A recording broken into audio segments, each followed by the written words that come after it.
I'm happy to extend a very, very warm welcome to all of you who will henceforth form a part of the extended Jaipuria family. One of the fundamental tenets that governs our institution part of my talk. The other important tenet of Jaipuria institutions is that we try to convince you and try to make you realize that learning must be a lifelong process. We cannot say, okay, I finished my MBA, my learning is over, and now it's time to act. No. Anybody who stops learning actually starts stagnating. Just like stagnating water, what happens to the water? That's what will happen to our being. The day we say, okay, my learning is complete, now I'm doing a job, or my learning is complete, now I'm raising a family, I can only teach now. We have to keep our learning as a lifelong process.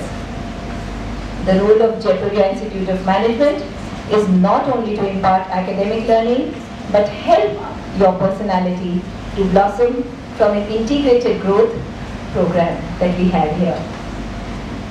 Now, before I start my paper, I think I would like to tell you a story which is, I'm just reminded of it right now. There was a son, and he was very, very fond of his father. And the father used to see for hours and hours, 3-4 hours a day, he would be reading the Bible, sitting next to the fireplace.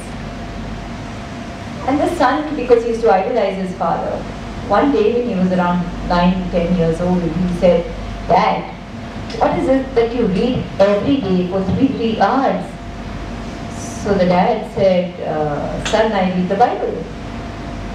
So he says, "What good is it to spend 3-4 hours in this?" He said, "Try it for yourself and check it out." So the son said, "Okay." Because he idolized his father, he didn't question, he said, "Okay." From the age of 10 to the age of 13-14, he read the Bible every day for an hour or half an hour, 40 minutes, whatever time he could spare from his school education. After 4 years, he came to his father, who was still sitting by the fireplace, and said, "Dad, I've been reading this for 4 years. I really don't see any change in me. Why? Why am I doing it?"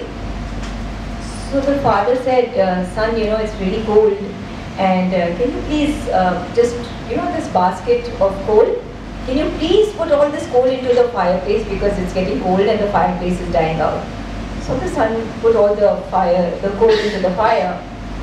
Then the father said, "That river outside our home, can you please take this basket and fill some water into this basket and bring it back?" So the son said, "Water in a basket?" He said, "Yeah." So because he listened to his father, he went to the river, he filled in water in the basket, and he tried to bring it back home. By the time he reached there, he realized that there was hardly any water left in the basket. So the father said, "Go fast and try it again. This time come back a little faster." He went, he filled it with water, he came back. And again he said, "Dad, there's no water in it." "Doesn't matter, go again." And the father made the son do this effort 4-5 times. The son finally said, "Dad, I don't know why you're making me do this. A basket cannot hold water. So what's the point?" He said, the father said, "Son, do you see any difference in the basket?" And then the son looked at the basket. That basket of coal, which was black, because it was holding coal for so long, had become squeaky clean. It became clean like what? And it was shining. He said, this is what happens when we read the scriptures. We can't tell what is happening to us when we read the Gita, or we read the Bible, or we read the Quran, or we read the Guru Granth Sahib, or any other such scriptures. What happens is an internal change that happens inside our being. We start getting connected to the soul within, which is the divine himself. And that brings about the brilliance that you have inside, but it's veiled, it's covered. And that brilliance starts shining out into your personality. So this is the advantage of going into these beautiful scriptures or words of wisdom that have been written for years and years and years by those who knew. Alright? Now, all of you, after passing out of school and undergraduate studies, You are here now to take the last leap. And everybody who has spoken to you since morning must have said the same thing. Now you are taking the last leap and now you're going to face the rough and tumble of life, right? When you look ahead at your life 2 years from now, what is it that you're planning to do? I'd like to share, I'd like some of you to share. What are your plans after these 2 years? Somebody from the audience? What are you planning to do after these 2 years? No plans? None at all? That's quite a quiet group. I'm expecting an interactive group. Some of you must be thinking of looking for a job, right?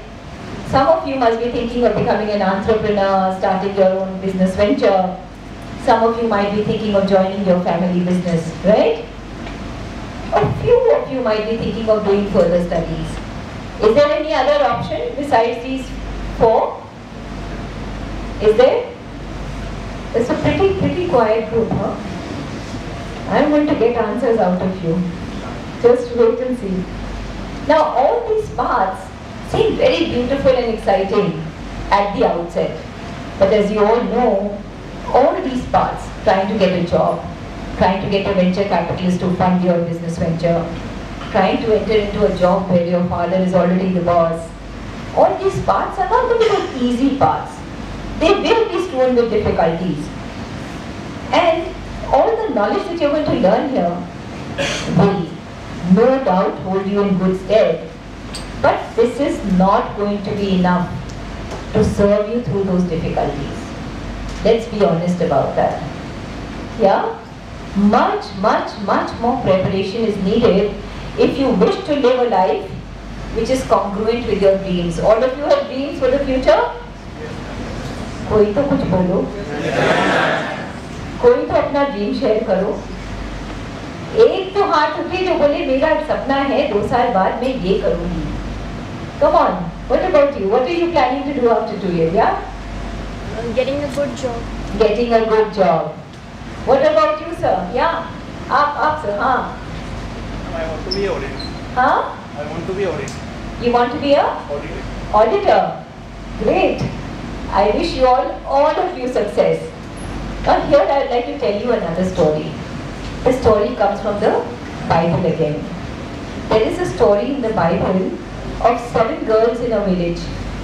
Now each one of these girls wanted to marry one of the most eligible bachelors in the nearby village. All 7 girls wanted कि बस वो मेरे को पसंद कर ले, बस मेरी शादी उससे हो जाए. One day news spread that bachelor would be passing through their village tomorrow. Now the girls started preparing. मैं ये पहनूंगी, मैं वो पहनूंगी. All of them decided what they're going to wear, and all of them stood at the entrance of the village. पता नहीं कब आ जाएगा, right?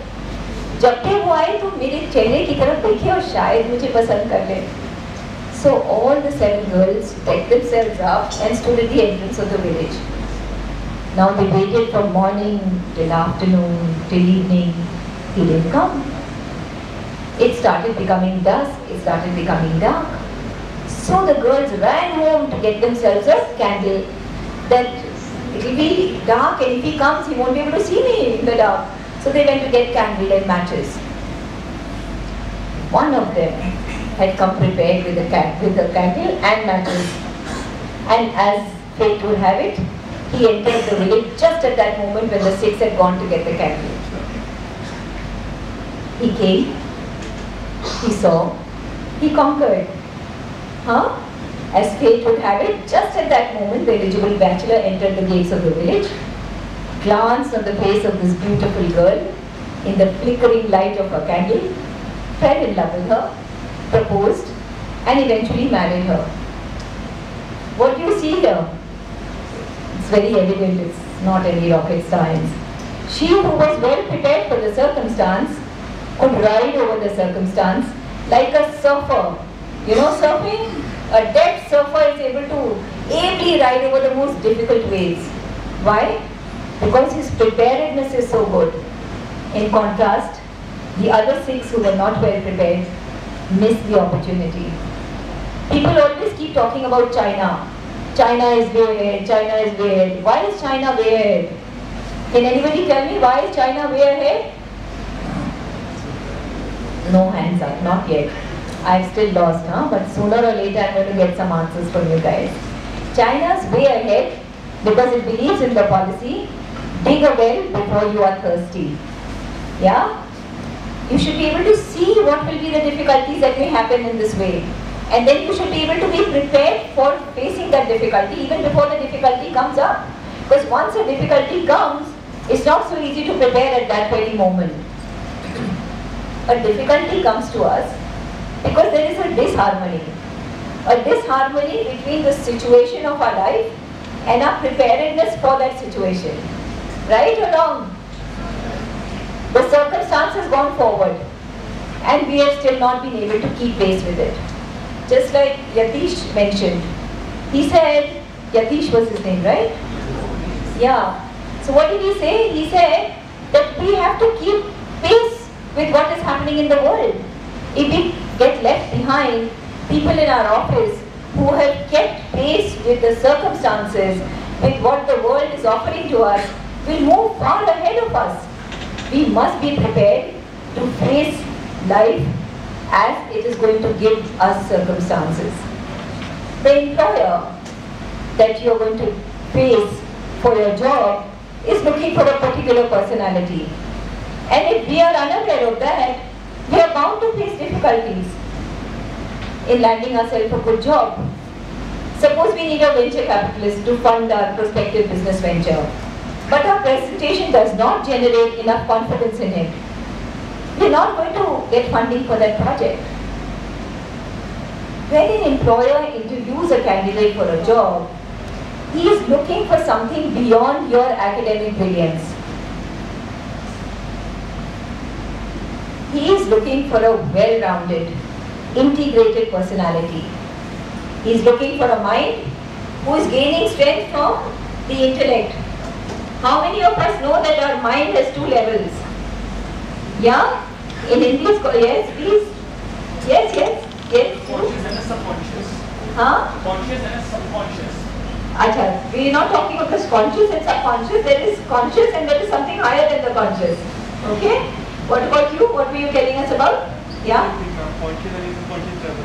Okay, the subconscious has been spoken about by Freud, but that's not what we have to deal with our subconscious as well. But right now we are talking of higher levels. Yeah? There is, अपने पास एक मन है जिसको हम लोग मन कहते हैं in our Indian scriptures. We call the mind मन. और मन के ऊपर क्या है? बुद्धि. What is the difference between the two? The buddhi is called intelligent will by Sri Aurobindo. It has intelligence and it also has a willpower. We'll talk about it when we go to the mental education. You can sit down. Yeah? So we have to look after our mind and we have to sharpen our mind till the mind starts taking from the intellect. Then we have to sharpen our intellect till the intellect goes to the most beautiful part of our being, which is the psychic being, the soul. Right? We're going to come to it, so don't worry. Then we have to also start carving out our vital emotional personality. There is a personality in us which is called the vital emotional personality. In Hindi it is called the prana. Right? We are generally not aware. We say, अरे उसने मेरे को इतनी बुरी तरह से बोला इसलिए मैंने जवाब दे दिया. उसने आपको जो भी बोला, he didn't tell you to give an answer. Even if he told you, you don't have to give the answer. So it is this vital emotional being of ours which we have to start becoming conscious about. Before reacting, our impulses, our desires, our emotions, our likes, hates, dislikes, this part of our personality we have to become conscious about. Right? And our physical body. We have to become conscious about our physical body, our health, and the body itself.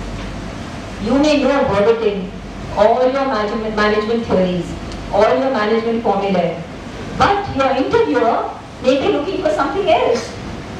Now we are coming to the mind, and then we are coming to the intellect. What is your interviewer looking for? Your interviewer may be looking for clarity of thought.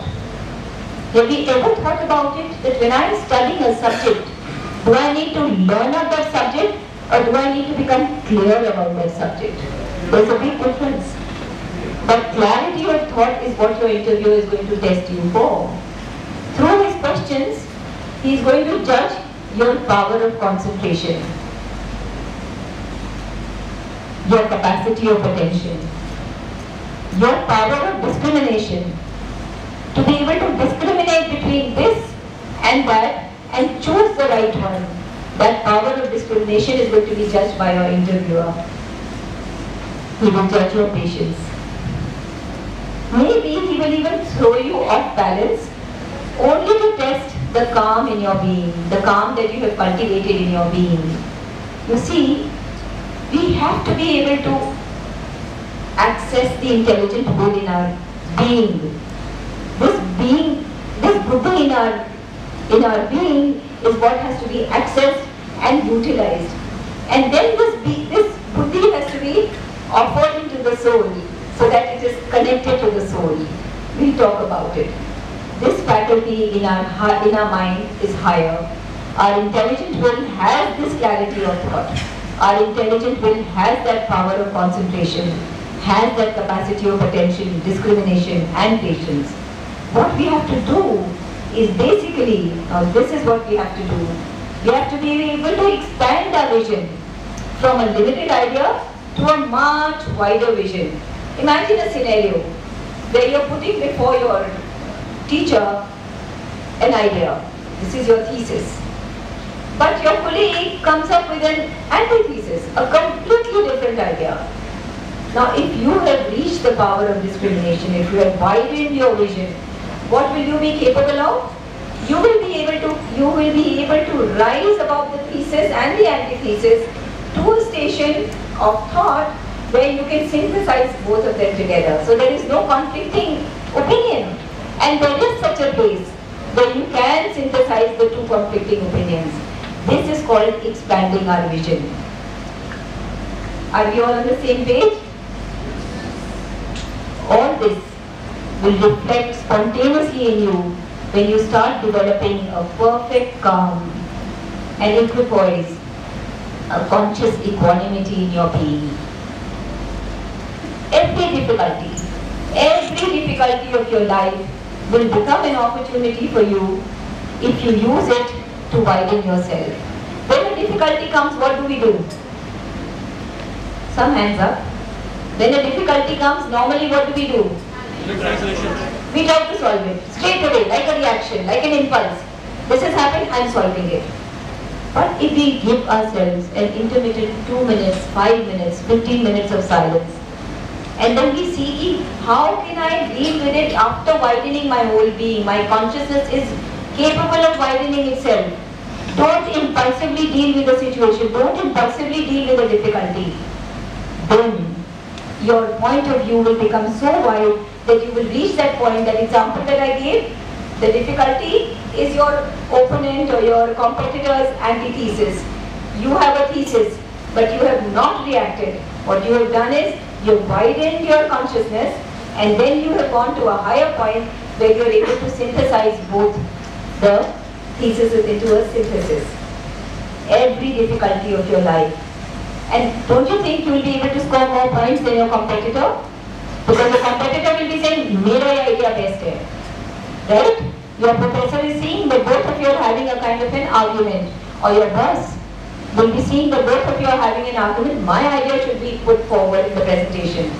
But if you are able to widen yourself, then raise your consciousness, what will happen?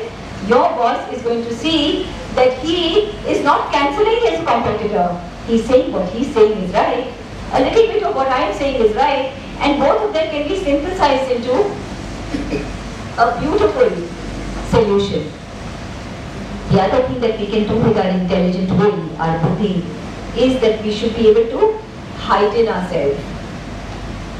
Every difficulty will become an opportunity if we use it to raise our consciousness to higher levels. Let's take an example. My new boss has a lot of temper tantrums, right? And it's getting very difficult to manage his massive ego. Now what do we do to manage it? What can we do to manage it? We raise ourselves to a higher consciousness, and when we look at it, look at the problem from that consciousness, it doesn't seem so difficult anymore. Because from that consciousness, we are able to see all the good points that my boss has. And then we are able to see one problem that he has. And we don't see it as a problem that is directly hurting us. That is the heightening of my consciousness. Every difficulty will become an opportunity if we use it to go deeper into our being and search for the answers in our soul.